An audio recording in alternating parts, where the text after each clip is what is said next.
घने जंगल के किनारे बसा था एक छोटा सा गांव, रामपुर। यहाँ हर सुबह सूरज की किरणें नई उम्मीद लाती थीं, लेकिन हर ढलती शाम अपने साथ एक अनजाना डर ले आती थी। यह डर था जंगल के बाघ का।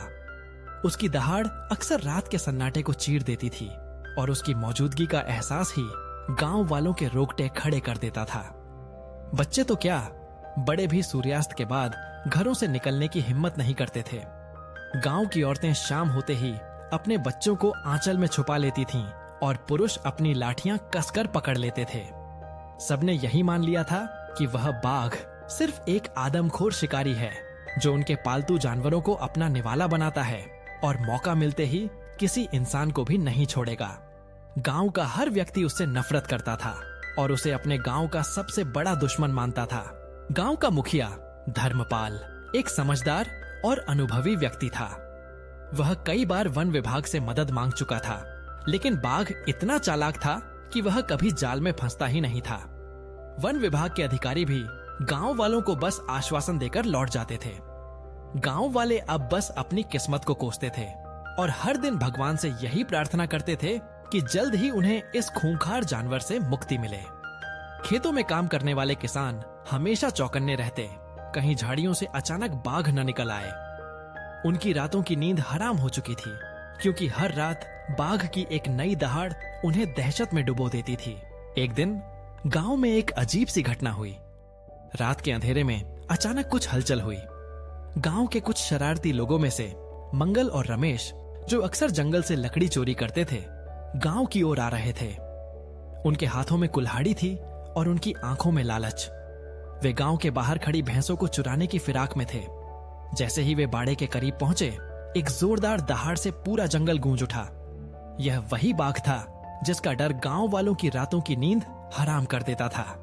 लेकिन यह क्या, बाघ उन चोरों पर झपटा और एक ही झटके में उन्हें खदेड़ दिया।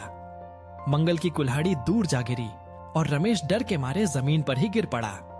चोर जान बचाकर भागे। उनकी चीखें रात के सन्नाटे में दूर तक सुनाई दीं। गांव में शांति लौट आई, लेकिन एक अजीब सी चुप्पी थी। सुबह होते ही यह खबर पूरे गांव में फैल गई। सब हैरान थे। जिस बाघ को वे अपना दुश्मन मानते थे, उसने ही उनकी भैंसों को बचाया था। यह कोई एक घटना नहीं थी। अगले कुछ हफ्तों में ऐसी कई घटनाएं हुईं।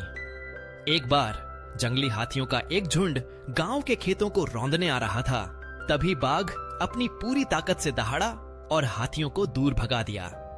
एक और रात कुछ लुटेरे गांव के घरों में घुसने की कोशिश कर रहे थे, लेकिन बाघ की अचानक दहाड़ और उसके हमले ने उन्हें भागने पर मजबूर कर दिया। धीरे धीरे गांव वालों को यह बात समझ आने लगी कि बाघ वास्तव में उनका दुश्मन नहीं, बल्कि उनका रक्षक था। वह गांव की बाहरी बुराइयों से रक्षा कर रहा था और उसकी दहाड़ अब डर नहीं, बल्कि सुरक्षा का प्रतीक बन गई थी। बच्चे भी अब बाघ की दहाड़ सुनकर उतने डरते नहीं थे, बल्कि उन्हें एक अजीब सी सुरक्षा का एहसास होता था। अब गांव वाले सूर्यास्त के बाद भी उतने डरे हुए नहीं रहते थे। वे जानते थे कि जंगल का वह खूंखार शिकारी वास्तव में उनका अदृश्य संरक्षक है बेके। वे अब उसकी पूजा करने लगे थे और उसे वनराज कहकर पुकारते थे। गांव के मुखिया धर्मपाल ने भी यह बात स्वीकार कर ली थी कि कभी कभी हमें अपनी धारणाओं को बदलने की जरूरत होती है।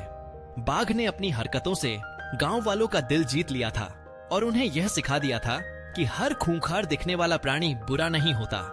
और शायद यही सच है। कभी कभी जिसे हम सबसे बड़ा खतरा समझते हैं, वही हमारा सबसे बड़ा सहारा भी बन जाता है। क्या आपने कभी ऐसी किसी धारणा का सामना किया है जिसे बाद में बदलना पड़ा हो? दोस्तों, वैज्ञानिकों का कहना है कि जो लोग इस चैनल को सब्सक्राइब करते हैं, उनकी हंसी ज्यादा सुरीली होती है। सब्सक्राइब कर लो, वरना आपके फोन में सास बहू सीरियल चलने लगेगा। हम तो चले, अब आपकी बारी है। लाइक, कमेंट और सब्सक्राइब मारो झट से। वीडियो खत्म, अब आप अपनी जिंदगी में लौट सकते हैं। ठीक है, फिर मिलते हैं। मस्त रहिए। सब्सक्राइब करना मत भूलना, वरना अगली बार जोक सुनाने भूत भेजेंगे।